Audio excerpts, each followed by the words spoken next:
ಹೆಬ್ಬಳಲು Shri Chakramata YouTube channel ವೀಕ್ಷಕರಿಗೆ ನನ್ನ ಹೃತ್ಪೂರ್ವಕ ನಮಸ್ಕಾರಗಳು. ಸುಭಾಷಿತ. ಜೀವನದಲ್ಲಿ ಮೋಸ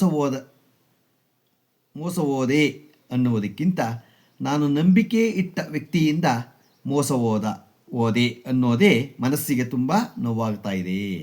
ಬೇರೆ ಮೋಸ ಹೋದ್ರಲ್ಲ, ನಾವು ಯಾರಿಗೆ ನಂಬಿಕೆ ಇಟ್ಟಿರ್ತೀವೋ ಅವರಿಂದ ಮೋಸ ಹೋದಾಗ ನಮಗೆ ಮನಸ್ಸಿಗೆ ತುಂಬ ನೋವಾಗತ್ತೆ. ಇವತ್ತು ನಾವು ದಿನಪಂಚಾಂಗಕ್ಕಿಂತ ಮುಂಚೆ ನಾವಿವತ್ತು ಶುಕ್ಲ ಸಂವತ್ಸರದ ಸ್ವರೂಪವನ್ನು, ಶುಕ್ಲ ಸಂವತ್ಸರದಲ್ಲಿ ಹುಟ್ಟುವ ಸ್ವರೂಪವನ್ನು ತಿಳ್ಕೊಳ್ಳೋಣ.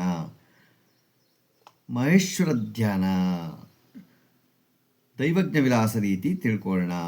ಶುಕ್ಲ ಸಂವತ್ಸರದಲ್ಲಿ ಜನಿಸಿದವನು ಯಾವಾಗಲೂ ಹರ್ಷದಿಂದ ಕೂಡಿದ ಉದಾರ ಸ್ವಭಾವವುಳ್ಳವನಾಗಿ ಒಳ್ಳೆಯ ಹೆಂಡತಿ ಮಕ್ಕಳಿಂದ ಕೂಡಿಕೊಂಡು ಭಾಗ್ಯದಿಂದಲೇ ವಿದ್ಯಾವಿನಯ ಸಂಪನ್ನನಾಗಿಯೂ ಅವನು ಇರ್ತಾನೆ ಅಂತ ಹೇಳುತ್ತದು. ಬಂಧು ಜಾತಕಾಭರಣ ರೀತಿಯಾಗಿರ್ತಾನೆ. ಬಂಧು ಪೂಜ್ಯ ಮಹತ್ಯಕ್ಕಾಗಿ ಶುಕ್ಲವರ್ಷೇ ಸಮುದ್ಭವ. ಶುಕ್ಲವರ್ಷದಲ್ಲಿ ಜನಿಸಿದ ಪುರುಷನು ಸಂಗೀತ ಶಾಸ್ತ್ರದಲ್ಲಿ ನಿಪುಣನು, ಸದಾ ಸಂತೋಷಿಯೂ, ಬಂಧು ಜನ ಪೂಜ್ಯನು, ಮಹಾತ್ಯಾಗಿಯೂ ಆಗಿ ಇರ್ತಾನೆ. ಯುವನೇಶ್ವರ ಜಾತಕ ರೀತಿಯಾಗಿರ್ತಾನೆ. ಅಂದರೆ ಶುಕ್ಲವರ್ಷದಲ್ಲಿ ಹುಟ್ಟಿದ ಮನುಷ್ಯನು ನೃತ್ಯ ನಿಪುಣನು, ಸಂಗೀತ ಶಾಸ್ತ್ರಪ್ರಿಯನು, ಸ್ವಸ್ವಭಾವಿಯೂ, ಅನ್ನದಾನಿಯೂ, ಸುಖಿಯೂ ಆಗಿ ಇರ್ತಾನೆ. ಮಾನಸ ಸಾಗರ ರೀತಿಯವನು ಹೇಗಿರ್ತಾನೆ?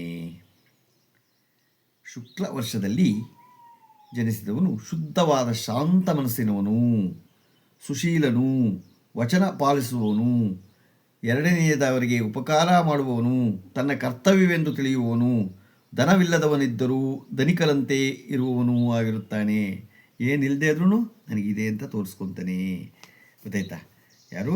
ಶುಕ್ಲ ಸಂವತ್ಸರದ ಸ್ವರೂಪವನ್ನು ನಾವು ಈಗ ತಿಳ್ಕೊಂಡು, ಈಗ ನಾವು ದಿನಪಂಚಾಂಗವನ್ನು ತಿಳ್ಕೊಳ್ಳೋಣ. ದಿನಾಂಕ 31/7/2026 ಶುಕ್ರವಾರ, ಶ್ರೀ ಪರಾಭವನಾಮ ಸಂವತ್ಸರ, ದಕ್ಷಿಣಾಯನ, ಗ್ರೀಷ್ಮ ಋತು, ಆಷಾಢ ಮಾಸ, ಶುಕ್ಲ ಪಕ್ಷ.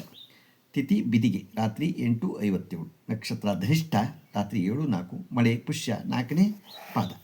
ರಾಹುಕಾಲ 10:54ರಿಂದ 12:29. ಗುಳಿಕ ಕಾಲ 7:44ರಿಂದ 9:19. ಯಮಗಂಟ ಕಾಲ 3:19ರಿಂದ 5:14. ಇವತ್ತು ಯಾರು ಹುಟ್ಟು ಹಬ್ಬ ಆಚರಣೆ ಮಾಡ್ಕೊತಿದ್ರು, ಮದುವೆಯಾದ ದಂಪತಿಗಳು ವಾರ್ಷಿಕೋತ್ಸವ ಆಚರಣೆ ಮಾಡ್ಕೊತಿರೋರಿಗೆ ನಮ್ಮ ಹೆಬ್ಬಳಲು ಶ್ರೀ ಚಕ್ರಮಾತಾ ಯೂಟ್ಯೂಬ್ ಚಾನಲ್ ಕಡೆಯಿಂದ ಶುಭ ಕಾಮನೆಗಳನ್ನು ತಿಳಿಸ್ತೀವಿ. ದೇವರವರಿಗೆ ಆಯಸ್ಸು, ಆರೋಗ್ಯ, ಐಶ್ವರ್ಯ ಎಲ್ಲ ಕೊಟ್ಟು ಕಾಪಾಡಲಿ ಅಂತ ಕೇಳ್ಕೊತೀನಿ. ನಮ್ಮ ಹೆಬ್ಬಳಲು ಶ್ರೀ ಚಕ್ರಮಾತಾ ಯೂಟ್ಯೂಬ್ ಚಾನಲ್ ಯಾರು ಸಬ್ಸ್ಕ್ರೈಬ್ ಆಗಲು ದಯಮಾಡಿ ಸಬ್ಸ್ಕ್ರೈಬ್ ಆಗಿ ಲೈಕ್ ಕೊಡಿ. ಇದು ನಿಮ್ಮದೇ ಚಾನಲ್ ಆಗಿರೋದ್ರಿಂದ ನಮ್ಮ ಲಿಂಕನ್ನು ಬೇರೆಯವರು ಕೂಡ ಫಾರ್ವರ್ಡ್ ಮಾಡಿ. ಇದರಲ್ಲಿ ಏನಾದರೂ ತಪ್ಪುಗಳು ಕಂಡು ಬಂದಲ್ಲಿ ಕಾಮೆಂಟ್ಸ್ ಬಾಕ್ಸ್ನಲ್ಲಿ ಆಗುತ್ತೆ, ತಪ್ಪುಗಳು ತಿದ್ಕೊಳ್ಳೋಕ್ಕೆ ಅವಕಾಶ ಆಗುತ್ತೆ. ಹಾಕಿ. ನಮಸ್ಕಾರಗಳು.